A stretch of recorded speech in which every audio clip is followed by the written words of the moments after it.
창세기 11장은 창세기 1장에서 11장 사이에 기록되어 있는 4대 사건 가운데 마지막 네 번째 사건입니다. 4대 사건이란 곧 천지창조, 인간의 타락, 노아의 대홍수, 그리고 마지막으로 바벨탑 사건을 말합니다. 이 네 가지 사건을 인류의 원역사라고 부릅니다. 즉 역사 이전의 시대, 즉 역사로는 선사시대라고 할 수가 있습니다. 창세기 11장은 크게 세 문단으로 나눌 수가 있습니다. 9절까지는 바벨탑 사건에 대해서, 10절에서 26절은 하나님이 택하신 혈통의 계승을 보여주는 셈에서 아브라함까지의 계보를, 27절에서 32절은 이 중에서 특별히 데라의 족보에 대해서 기록하고 있습니다. 오늘은 이 가운데서 4절 말씀에 대해서 잠시 살펴보겠습니다. 또 말하되 자 성읍과 탑을 건설하여 그 탑 꼭대기를 하늘에 닿게 하여 우리 이름을 내고 온 지면에 흩어짐을 면하자 하였더니,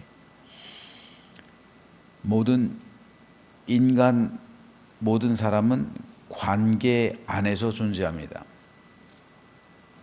관계의 기본 틀은 나와 너예요. 마틴 부버라는 신학자가 말한 것처럼 나와 너의 관계. 사람은 나 홀로 존재하지 않죠. 나 홀로 존재하는 모습이 하나님 보시기에 좋지 않았기 때문에 하나님은 하와를 지어서 아담과 함께하게 하셨습니다. 즉 아담은 홀로 존재하던 사람이었는데 나라는 세계 속에 그대가 찾아온 거예요. 이렇게 나와 너의 사이를 가리켜 관계라고 부르는 겁니다. 그래서 남편과 아내를 부부 관계, 부모와 자식, 아버지와 아들을 부자 관계, 엄마와 딸을 모녀 관계라고 하죠. 이 기본적인 관계가 이웃에게로 확대가 되면 이웃 관계가 되는 것이고요. 사회로 확대되면 사회 관계가 되는 것이고요. 그리고 국가와 국가로 확대되면 국가 관계가 되죠. 그런데 원래 사람은 하나님과의 관계를 위해 창조된 피조물이죠. 하나님께서 사람을 창조하신 최우선의 목적은 하나님과의 관계에 있었습니다. 사람과의 관계는 그 이후의 일이에요. 둘째 일이란 말입니다. 원래는 하나님과의 친밀한 관계를 위해 하나님은 사람을 창조하신 거예요. 그리고 아담이 홀로 있는 것이 보시기에 좋지 않았기 때문에 하와, 그 관계를 위해서 하와를 창조하신 것이죠. 그러므로 사람과 사람 사이의 관계가 형성된 거예요. 근데 원래 사람과 사람 사이의 관계가 형성되기 이전에 먼저 하나님과 사람과의 관계가 우선이었다고요. 우리가 하나님의 형상을 닮았다고 하죠. 그런데 그 형상을 닮았다는 것 안에는 이 관계도 들어가요. 하나님은 삼위일체 하나님이시죠. 즉 하나님은 관계 안에 존재하세요. 하나님께서 창조하실 때 이 창세기 1장에 보면 하나님이 복수로 되어 있어요. 단수가 아니에요. 그리고 하나님께서는 이들이 선악과를 먹고 우리들과 같이 됐다라고 복수형으로 말씀하세요. 하나님은 우리라고 말씀하세요. 하나님께서 스스로를. 하나님께서 말씀하시는 우리란 성부, 성자, 성령, 하나님을 일컫는 말이죠. 즉 하나님은 완전하고도 완벽한 관계성을 가지신 분이에요. 따라서 우리가 하나님의 형상을 닮았다는 것은 이 관계성을 가지고 있다는 것을 의미하는 거예요.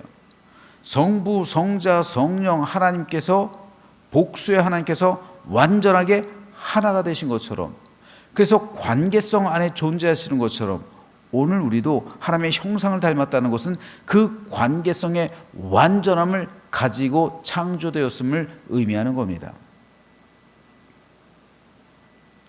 왜 하나님께서 아담에게 하와를 만들어 주셨을까요? 성삼위 하나님께서 하나 된 것처럼 사람 역시 그렇게 하나됨을 바라셨던 겁니다. 그런데 타락으로 인해서 하나님의 형상 안에 있던 이 관계성, 이것이 모조리 파괴가 됐어요. 하나님의 형상을 잃어버렸단 말입니다. 그로 인해 관계성 역시 다 깨져버렸다는 거예요. 가장 먼저 인류는 하나님과의 관계가 깨졌어요. 바벨탑 사건이 왜 중요하냐면요, 하나님과의 깨어진 관계성을 가장 먼저 보여주고 있는 대표적인 장치가 바로 바벨탑 사건이기 때문에 그렇습니다. 오늘 보면 4절에서 인류는 자, 성읍과 탑을 건설하여 그 탑 꼭대기를 하늘에 닿게 하여 우리 이름을 내고 온 지면에 흩어짐을 면하자라고 말합니다.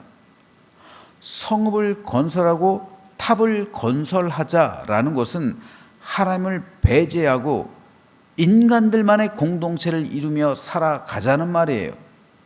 그래서 하늘에까지 탑을 쌓아서 더 이상 물의 심판 당하지 말자는 겁니다. 그리고 우리 이름을 기리자는 거예요. 여기엔 하나님이 없어요. 하나님과의 관계를 부정하고 있습니다. 즉 신본주의를 버리고 인본주의가 시작된 거예요. 사람 중심, 하나님 중심이 아니라 사람 중심. 하나님이 배제되어 있어요. 인본주의에는 하나님이 배제되어 있어요. 우리가 잘 아는 르네상스도 그래요. 인간 부흥 운동이죠. 인본주의 운동의 대표적인 그런 운동입니다. 하나님이 없어요. 여기엔 신본주의적인 삶 안에 이제 인본주의적인 역사를 다시 한번 새롭게 시작하는 것이죠. 그러면서 하나님이 없어요. 인간 중심, 인본주의의 꽃을 피우게 되는 거죠. 그 꽃이 산업혁명과 함께 더불어 자본이 들어오기 시작하면서 인본주의를 극대화시킨 것이 자본주의가 되는 거예요. 그러면서 사람은 이 자본주의와 더불어 또 유물론으로도 나가고, 그래서 거기서 공산주의가 생기는 것이고, 또 자본주의를 극대화시켜서 이것이 지금 현재 경제로 이어지고 있는 거예요. 그러니까 이 모든 것이 인본주의에서 시작되고 있는 운동들입니다. 인본주의는 하나님과의 관계가 단절된 거예요. 하나님 없이 인간의 수고와 노력으로 살아가자는 겁니다. 하나님 없는 도시를 건설하자는 거예요. 그리고 우리 이름을 내자는 거예요. 하나님 없는 인간의 수고와 노력으로 유토피아를 창조하자는 거예요. 이것이 인본주의의 목적입니다. 따라서 인본주의는 하나님과의 관계가 단절된 삶을 증거하는 거예요. 나아가 하나님께 적극적으로 반항하는 거예요. 그런데 인본주의의 결과가 좋지 않아요, 여러분. 지금 세상 인본주의가 극대화되고 있는 세상인데 살기 좋아졌습니까? 인본주의가 극대화되고 있는 이 상황이 오히려 더 인간성을 말살하고 있잖아요. 인간성이 상실하고 있잖아요. 상실되고 있잖아요. 이들이 생명을 존중해요.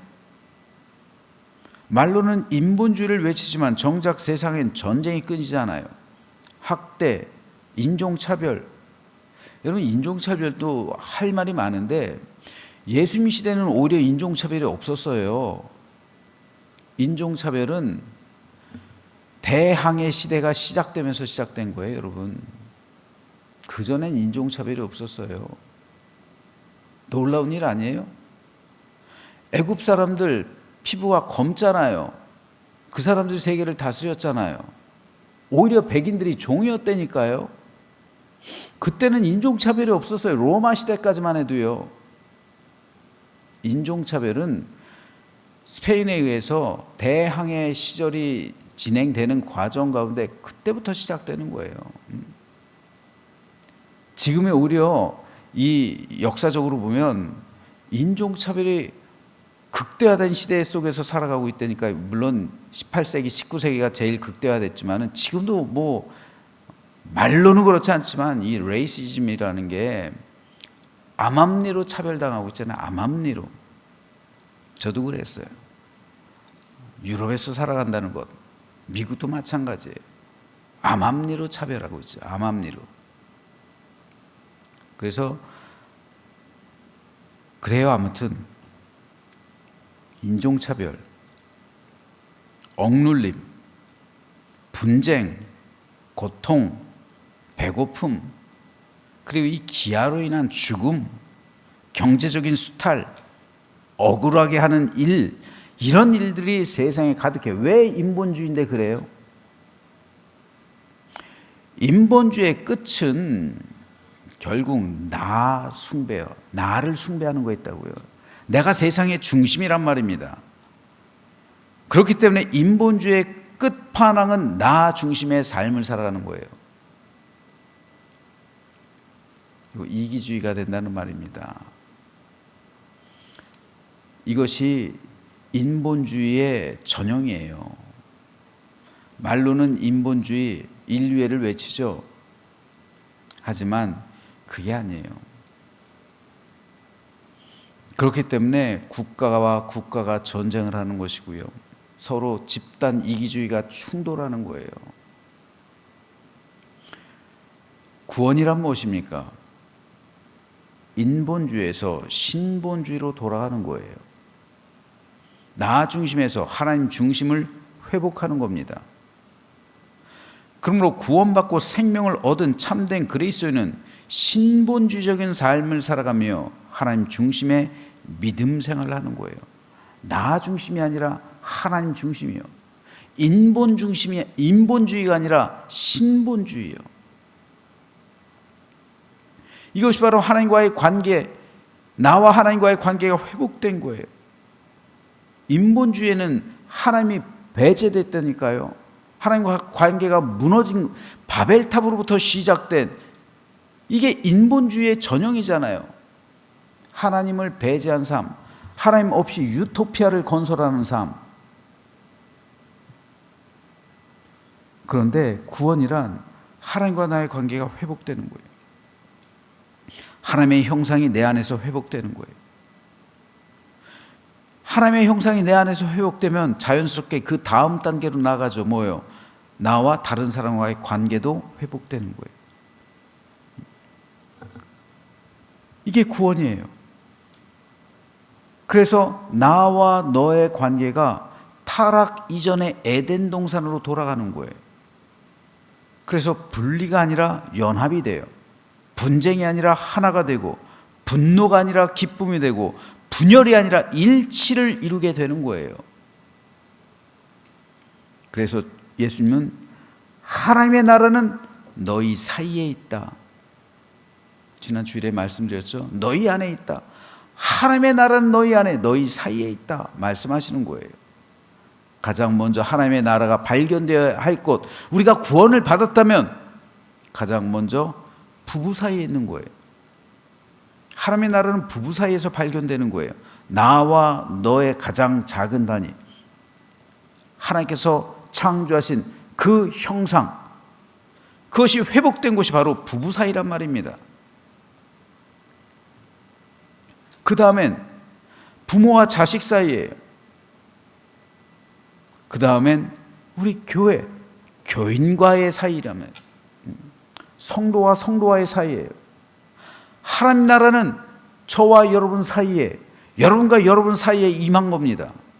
이것이 회복된 거예요. 관계 회복을 의미하는 거예요.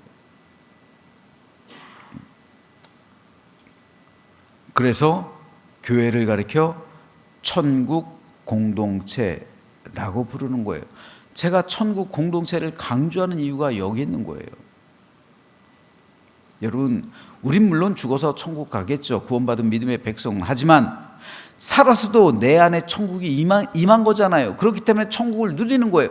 그러니까 내 안에 천국이 임했으면 나도 천국 백성이 되고, 우리 장로님도 천국 백성이 되고, 우리 권사님도 천국 백성이 되고, 우리 집사님도 천국 백성이 되고, 우리 성도들이 천국 백성이 되면 나와 너 사이, 그러니까 나와 그대 사이, 여기 천국이 있는 거잖아요. 그렇죠? 그러니까 우린 천국 공동체가 되는 거예요. 이로써 우리는 내가 구원받았다는 사실이 증명되는 거예요. 천국의 삶을 누림으로요. 관계가 회복됨을 봄으로써요. 그래서 요한은, 사도 요한이 이렇게 말합니다. 이러므로 하나님의 자녀들과 마귀의 자녀들이 드러나나니 무릇 의를 행하지 아니하는 자나 또는 그 형제를 사랑하지 아니하는 자는 하나님께 속하지 아니하니라. 사도 요한은 하나님께 속한 사람, 즉 천국 백성과 마귀의 백성을 알 수 있는 두 가지, 바로 첫째는 의를 행하는 것, 그것을 보고, 두 번째는 형제를 사랑하는 모습을 보고. 즉 형제를 사랑한다는 건 뭡니까? 천국 공동체를 이루고 있다는 거예요. 관계가 회복됐다는 거예요. 여러분, 천국에서 전쟁이 있을까요? 전쟁이 있으면 천국이 아니죠. 천쟁의 분열과 다툼이 있을까요? 천국에 시기와 미움이 있을까요? 천국은 관계가 회복된 곳이에요. 하나님의 형상을 회복한 곳이에요. 나와 하나님과의 관계가 회복되었을 뿐 아니라 다른 사람과 사람 사이도 회복된 곳이 천국이란 말입니다. 그렇기 때문에 천국의 기본적인 특성은 사랑이란 거예요. 그런데 교회에서 서로 미워하고 서로 분열하고 갈라지고 서로 상처를 받고 그렇다고요? 이 요한은 말하는 거예요. 그럼 너희는 구원받은 게 아니야. 간단 명료하죠? 그럼 아직 구원받은 거 아니야. 너희가 진정으로 구원받았다면 나와 너의 관계가 회복된 거야. 그래서 함께 천국 공동체를 이루는 거야. 이거 말하고 있는 거예요, 요한이요. 형제를 사랑하지 않는다, 형제를 비난하고 비판하고 책망하고 매사에 헐뜯는다, 그건 아직 구원받은 거 아닙니다. 그러므로 우리는 요한의 이 다음 말을 또한 생각해 봐야 돼요. 요한일서 3장 14절. 우리는 형제를 사랑함으로 사망에서 옮겨 생명으로 들어간 줄을 알거니와 사랑하지 아니하는 자는 사망에 머물러 있느니라. 이건 행위구원을 말하는 게 아니에요. 행위구원을 말하는 게 아니라 관계를 말하는 겁니다. 관계. 하나님과의 구원받은 사람은 하나님의 형상이 회복된 사람이죠. 그래서 하나님과의 관계가 회복됐어요. 그리고 이로써 사람과의 관계도 회복된 거예요. 그렇기 때문에 그 관계에 회복된 사람은 형제를 사랑하는 거예요. 이로써 사망에서 생명으로 옮겨간 것의 증거가 되는 거예요, 이게요. 그 증거 보이라는 거예요. 여러분이 구원받은 증거를 보이라는 거예요, 오늘도. 내가 구원받은 것 말로만 확신한다고 하지 말고 보이라는 겁니다. 구원의 증거가 보인다는 거예요. 나무는 열매로 하는 거죠. 열매를 보고 아는 거예요. 판단할 수 있는 겁니다. 그렇기 때문에 사랑하지 않는 자는 아직 관계가 회복되지 않았음을 보이는 거잖아요. 그러므로 그는 아직 사망에 머물러 있느라, 즉 아직 구원받은 게 아니다 라고 말하는 거예요. 그러므로 저는 저와 여러분 모두가 진실로 구원받은 하나님의 자녀가 되어서 하나님의 형상을 회복하고 하나님과의 관계가 회복되어서 구원받은 믿음의 삶을 살아가며 이어서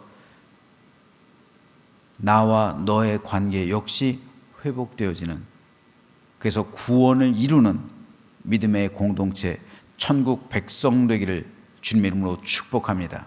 그래서 가장 먼저 나와 하나님과의 관계가 회복되면 나와 너의 관계, 가장 작은 단위인 가정, 나와 남편, 나와 아내, 나와 자녀, 나와 부모, 이 가정에서의 관계가 회복되고, 그리고 교회에서 마찬가지로 관계가 회복되고 천국 공동체를 이루고 그 안에서 우리가 살아갈 때 구원을 이루는 삶이 되고 우리 구원을 증거해 주는 삶이 되어서 하나님의 기쁨과 영광이 되는 아름답고 복된 천국의 삶을 살아가는 우리 모두가 되시기를 주님 이름으로 축원합니다.